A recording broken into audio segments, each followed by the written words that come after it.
മഹാലക്ഷ്മി പുത്തൻ എപ്പിസോഡിന്റെ വിശേഷങ്ങളിലേക്ക് എല്ലാവർക്കും സ്വാഗതം. ഇന്നത്തെ എപ്പിസോഡിൽ നമ്മുടെ മേഘനാഥനെ കൈയോടെ പൊക്കുകയാണ് നമ്മുടെ മഹാലക്ഷ്മി. ഇന്നത്തെ എപ്പിസോഡിൽ ആദ്യം തന്നെ നമ്മുടെ ദുർഗാമ്മ കണ്ണന്റെ മനസ്സിൽ കുത്തിത്തിരിപ്പുണ്ടാക്കാൻ നോക്കുകയാണ്.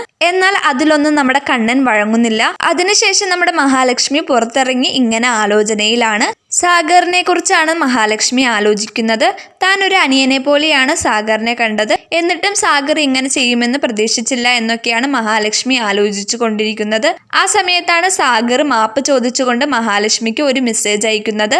ആ സമയത്ത് മഹാലക്ഷ്മി ഇനി മേലിൽ എനിക്ക് മെസ്സേജ് അയച്ചു പോവരുത് എന്നൊക്കെ പറഞ്ഞ് തിരിച്ച് മെസ്സേജ് അയക്കുന്നുണ്ട്. പിന്നീട് നമ്മുടെ കണ്ണൻ മഹാലക്ഷ്മിയെ അന്വേഷിച്ചു വരുന്നുണ്ട്. ആ സമയത്ത് നമ്മുടെ മഹാലക്ഷ്മി കണ്ണനോട് ചോദിക്കുന്നുണ്ട്, ഈ അമ്മാവന്റെ മകൻ എങ്ങനെയാ സ്വഭാവം എന്നൊക്കെ. കാരണം നമ്മുടെ ദേവി പറഞ്ഞല്ലോ, ഈ അപകടം പറ്റിയ ആള്, അതായത് നമ്മുടെ അമ്മാവന്റെ മകനാണ് ഈ സാഗറിനേക്കാൾ കൂടുതൽ പേടിക്കേണ്ടത് എന്നൊക്കെ. അപ്പോൾ അയാൾ എങ്ങനെയാണെന്നൊക്കെ കണ്ണേട്ടനോട് നമ്മുടെ മഹാലക്ഷ്മി ചോദിക്കുകയാണ്. അപ്പോൾ നമ്മുടെ കണ്ണൻ പറയുന്നുണ്ട്, അയാൾ കുറച്ച് തരികിടയൊക്കെയാണ്. ഒരു പെണ്ണിനെ ഇഷ്ടപ്പെട്ടാൽ പിന്നെ ആ പെണ്ണിന്റെ പുറകേന്ന് മാറില്ല. കുറെ പോലീസ് കേസുകളൊക്കെ വന്നിട്ടുണ്ടെന്നൊക്കെ പറയുകയാണ്. അപ്പോൾ തന്നെ നമ്മുടെ മഹാലക്ഷ്മിക്ക് ഏകദേശം സംശയമൊക്കെ വരികയാണ്. പിന്നെ പിറ്റേ ദിവസം നമ്മുടെ മഹാലക്ഷ്മി ആ മാർക്കറ്റിൽ ചെല്ലുകയാണ്. അപ്പോൾ നമ്മുടെ മഹാലക്ഷ്മി ആ കടയിൽ ചെന്നിട്ട് ചോദിക്കുന്നുണ്ട്, ഇത്രാം തീയതി ഈ ഒരു സമയത്ത് ആ CCTV ദൃശ്യങ്ങൾ എനിക്കൊന്ന് കാണിച്ചു തരാവോ എന്ന്. അപ്പോൾ ആ കടക്കാരൻ നമ്മുടെ മഹാലക്ഷ്മിക്ക് കാണിച്ചു കൊടുക്കുന്നുണ്ട്. അതിലൂടെ നമ്മുടെ മഹാലക്ഷ്മി മേഘനാഥനെ തിരിച്ചറിയുന്നുണ്ട്. അപ്പോൾ തന്നെ ആ കടക്കാരനും പറയുന്നുണ്ട്, ഇത് നമ്മുടെ മേഘനാഥൻ സാറല്ലേ എന്ന്.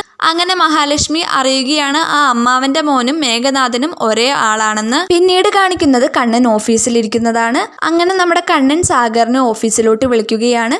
ഇന്നല്ലേ സാഗറിന് ആദ്യത്തെ ശമ്പളം കിട്ടുന്ന ദിവസം, ആദ്യത്തെ ശമ്പളം മഹാലക്ഷ്മിയുടെ കയ്യിൽ നിന്ന് തരാമെന്നൊക്കെ നമ്മുടെ കണ്ണൻ പറയുകയാണ്. ഏറ്റവും ഒടുവിൽ നമ്മുടെ സാഗർ ക്യാബിൽ നിന്ന് ഇറങ്ങുമ്പോൾ നമ്മുടെ കണ്ണൻ ദേഷ്യപ്പെട്ടുകൊണ്ട് സാഗറെ ഒന്ന് നിന്നേ എന്ന് പറഞ്ഞുകൊണ്ടാണ് നമ്മുടെ ഇന്നത്തെ എപ്പിസോഡ് അവസാനിക്കുന്നത്. എന്തായാലും നമുക്ക് കാത്തിരുന്ന് തന്നെ കാണാം.